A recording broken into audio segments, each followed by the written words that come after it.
గోసేవ చెయ్యడం అంత గొప్పది అని వేదం చెప్తోంది, భీష్ముడు చెప్పాడు, పంచమ వేదమైన భారతం చెప్తోంది, సమస్త కావ్య పురాణములు చెప్తున్నాయి. గోవుకి పెడితే అగ్నిహోత్రంలో హోమం చేసినట్టే. ఈ మాట నేను కాదన్నది వేదం.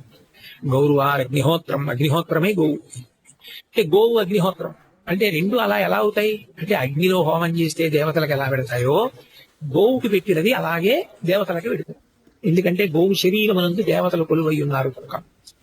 గోసేవ చెయ్యడం అంత గొప్పది అని వేదం చెప్తోంది, భీష్ముడు చెప్పాడు, పంచమ వేదమైన భారతం చెప్తోంది, సమస్త కావ్య పురాణములు చెప్తున్నాయి. గోవుకి పెడితే అగ్నిహోత్రంలో హోమం చేసినట్టే. ఈ మాట నేను కాదన్నది వేదం.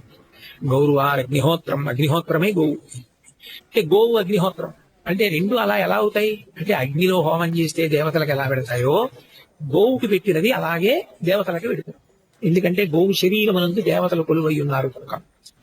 గోసేవ చెయ్యడం అంత గొప్పది అని వేదం చెప్తోంది, భీష్ముడు చెప్పాడు, పంచమ వేదమైన భారతం చెప్తోంది, సమస్త కావ్య పురాణములు చెప్తున్నాయి. గోవుకి పెడితే అగ్నిహోత్రంలో హోమం చేసినట్టే. ఈ మాట నేను కాదన్నది వేదం.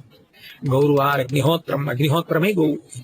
అంటే గోవు అగ్నిహోత్రం అంటే రెండు అలా ఎలా అవుతాయి అంటే, అగ్నిలో హోమం చేస్తే దేవతలకు ఎలా పెడతాయో గోవుకి పెట్టినది అలాగే దేవతలకి పెడుతుంది. ఎందుకంటే గోవు శరీరమునందు దేవతలు కొలువై ఉన్నారు కనుక. గోసేవ చెయ్యడం అంత గొప్పది అని వేదం చెప్తోంది, భీష్ముడు చెప్పాడు, పంచమ వేదమైన భారతం చెప్తోంది, సమస్త కావ్య